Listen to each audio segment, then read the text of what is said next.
Today we're going to talk about the rights of the child, and I think this is a very important conversation to have in a school where you bring a lot of children and families, people together. So Reggio has a very strong and optimistic view of the child. They see the child as a bearer of rights, not only that, but also a constructor, co-constructor of their own rights.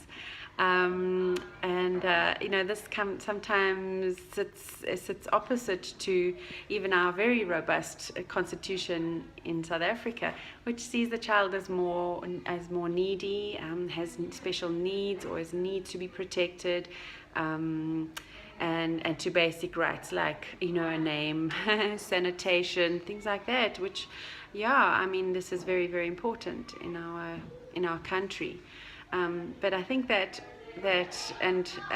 when we also shift our view of children as so strong, and also being endowed with resources, with so much value, so much to offer, that I think that will also change our image of children and also of their own rights and capabilities.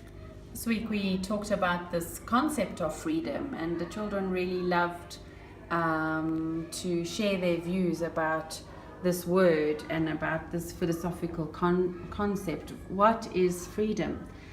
Taka, age 4, he says it means we have life. And then Nefeli said, actually it doesn't. It means we are not locked. It means you're not locked out. Taka then responded and said, freedom means that you have company, and that you can stay alive. So instinctively there are these concepts of freedom, that it's not a free-for-all, that it actually is dependent on company, on relationships with others, and how you get on with others. It doesn't mean that you can do whatever you want to. That you have a right to do whatever you wish. In fact, a little bit later in the discussion, Nefeli says what freedom really, really, really is that you can run around and do whatever you want, but you can't do whatever, she says. And then Taka agrees. He says, even fight? No. And then Nefeli says, freedom means getting something back, what you really want. Only you must say please. So you see, children have a very astute, even acute sense of what freedom is, and how it's related to rights and to responsibilities.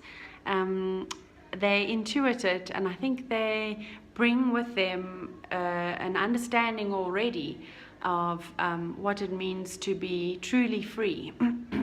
That it's not just a boundless do whatever you want, as Nefeli says, but that it's actually related to to the rights of others, that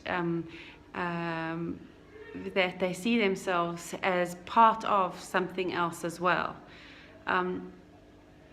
When we talk to our children, we as adults think that it's our job to teach the child what is right and what is wrong. And I think we are part of that inquiry, but it's useful to remember that somewhere inside they already know this intuitively, and that we can construct our teaching on top of, together with that knowledge that they already bring with them. And I think that to use that as a starting place is much more fruitful for the children. So I think, in our homes, how can we co-construct together an experience or knowledge of freedom that the children already understand is not just about doing what you want whenever you want. We can ask the children, make agreements with the children, instead of laying down laws and putting rules on top of them. We can create agreements, almost like family constitution, about how we want to live in the space together, and what is nice for us, and what does it mean to be free at home. So to all the mothers at Small World, thank you so much for your part in teaching these children so well.